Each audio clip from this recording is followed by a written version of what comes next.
Hi, I'm Jan Estelle.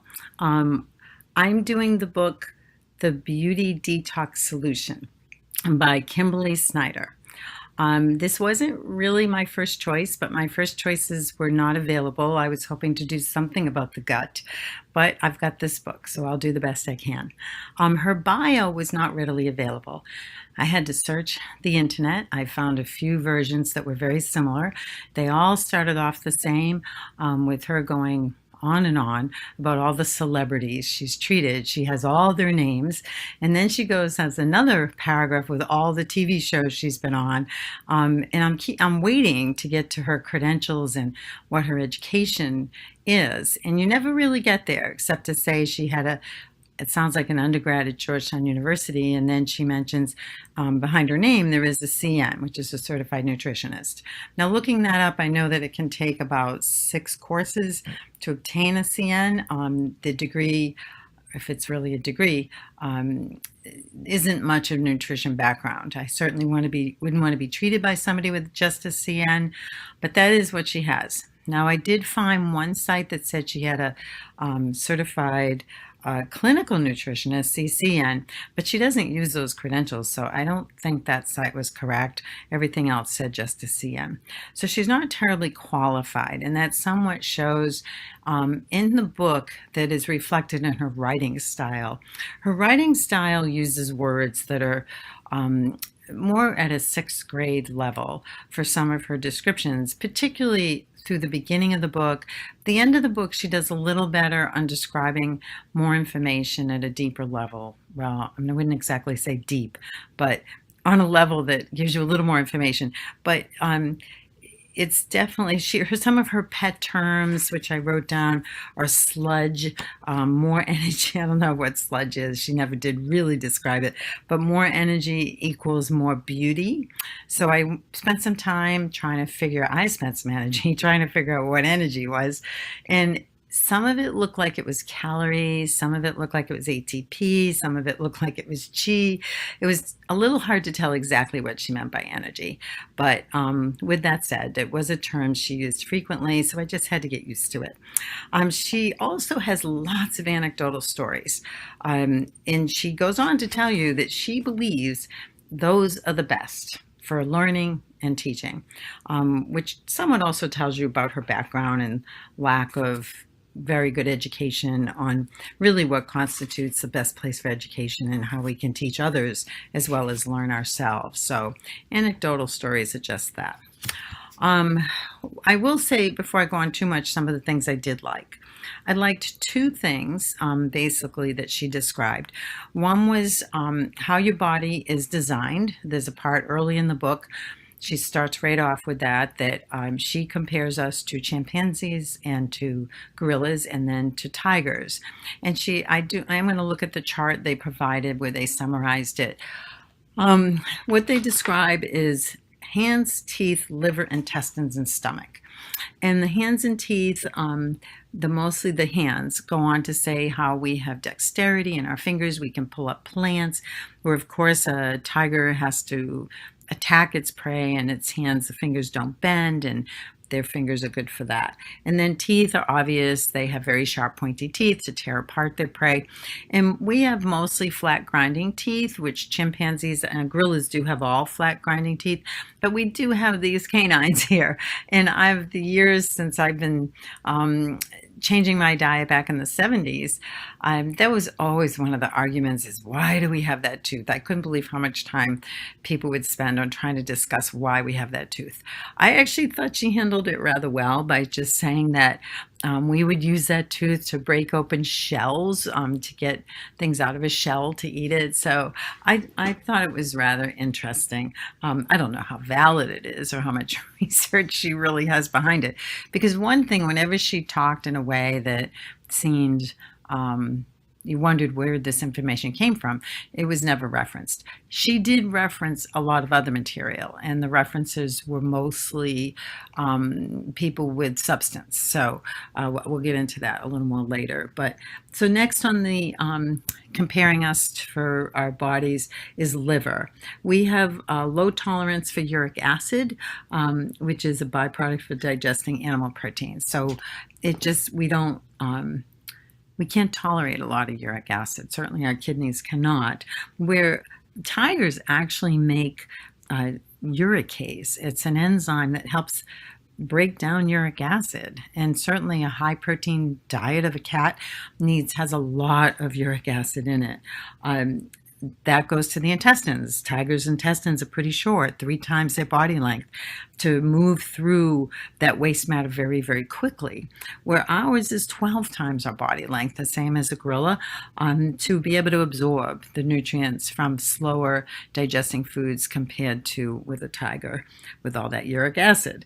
And then there's the stomach, low concentration of acid for breaking down plant food compared to the extremely high concentration of acid that a tiger has. So I just thought that was probably the most interesting comparison and backing up of a information to say why she believes our body is more suited for plant-based diet.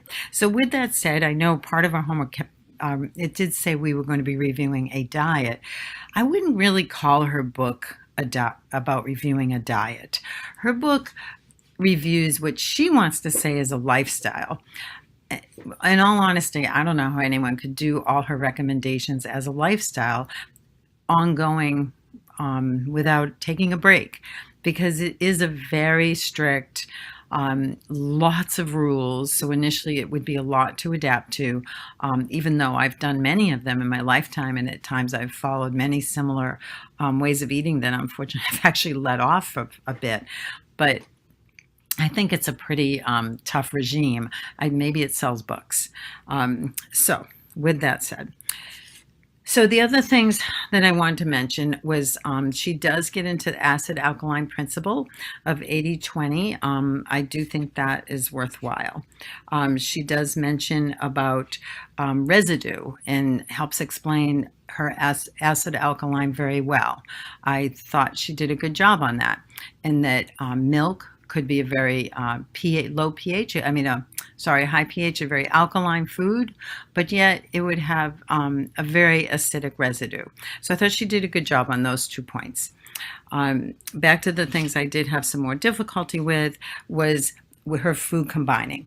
Now, I did spend initially quite a bit of time looking up all these pieces of information that she had in her book that I just wondered if there was truly any evidence, because I didn't want to be too judgmental on the poor woman, that maybe she had some evidence I wasn't aware of, and I want to entertain that. So I did not find too much on food combining, really almost none. I'm very aware of it. I went to Hippocrates Institute in the late 70s and learned food combining there. This book takes it further. She wants you to eat light foods first, heavy foods later. She wants, and that's just like it sounds, that description's intuitive. Raw, mostly moist foods would be light, like vegetables. Heavy would be dense foods. Not necessarily nutrient dense, but just dense foods. Her beautifying rules that go with this is you can have one heavy food at a time, so you cannot have 2. So therefore you cannot have protein and starch. So that, because those equal toxic sludge. Another great term. Protein and starch things. So you can't have toast and eggs or chicken and potatoes or cream cheese and a bagel. It eliminates those common foods that have been around the world for years. Every culture has foods with those types of mixtures, but those in her book are literally totally against her rules as far as wellness and losing weight and beauty. It's really about beauty. Number 3 on her rules were for veggies and neutral. So she does go on about having vegetables before every meal. I do not disagree with that. I actually think that's a good thing. She does say that we can have two different starches at the same time, but we cannot have two different animal proteins. And she actually said two different proteins. So I wasn't quite clear if that was only animal, but I think she meant animal proteins at the same time. And then for fats, we can eat fats only with carbohydrates. So that means you could have butter, I guess, with bread, but you cannot have fat with protein foods. And then fruit, eat alone, which I'm completely in agreement with. Fruit does digest very quickly, so eating fruit first does seem to make sense. So some of these things seem pretty good, but so next she talks about traffic jams, which she mentions quite a bit. And traffic jams, she has pictures of vehicles, and one of them is a little Porsche, and the last vehicle was a semi, and that we should eat the Porsche first and the semi last, or everything will clog up. That's how she describes it. Then she has these little boxes throughout the book with these beauty tips. Sometimes they're catchy. She has one, grazing accelerates aging, which talks about enzymes and enzymes being used up and not giving a chance to replenish when we put more food in all the time.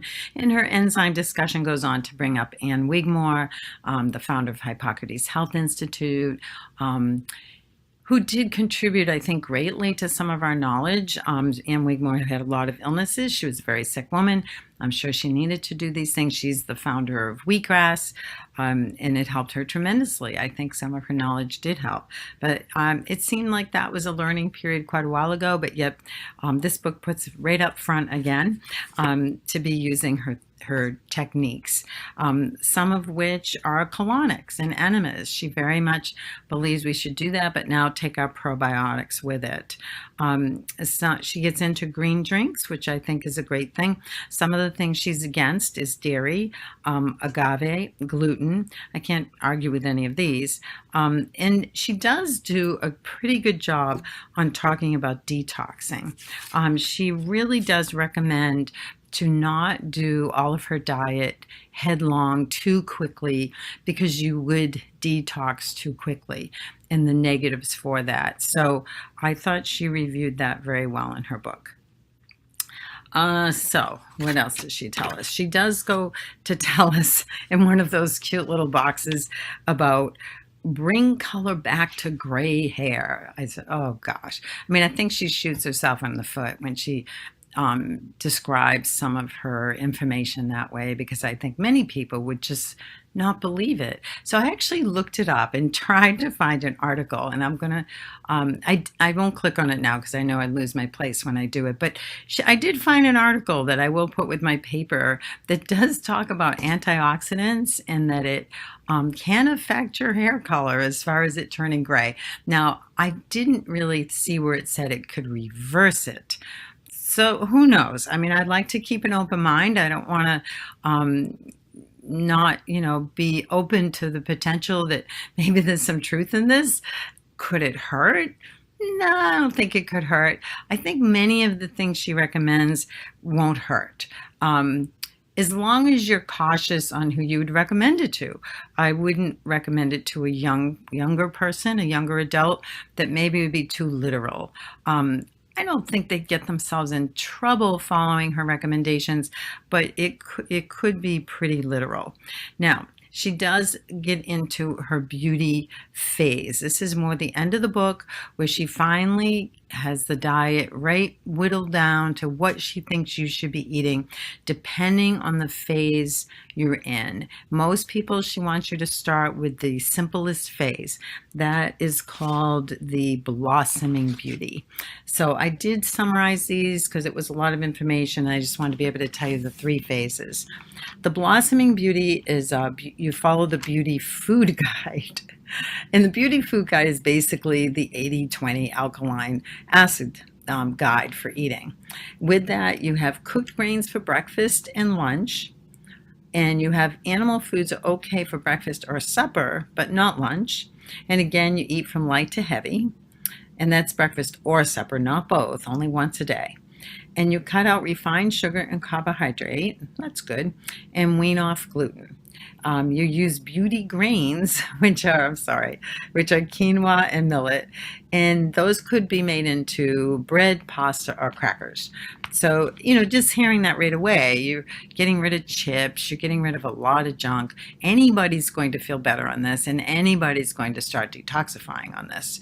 Um, so it is pretty strict, even her lowest version. But it would make you feel better, which really she doesn't talk a lot about feeling better. She talks about beauty, these things that give you no wrinkles in your skin, no gray hair, and just make you beautiful. Next is radiant beauty is the second level, so that's a little tougher.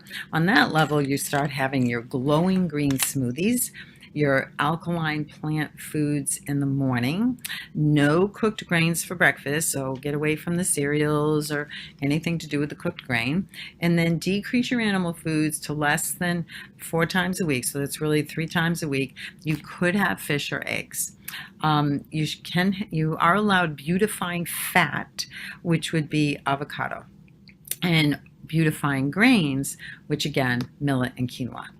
The third stage is true beauty. In true beauty, you get glowing green juice in the AM, and she has recipes for all these. Fiber-filled glowing green smoothie as either one.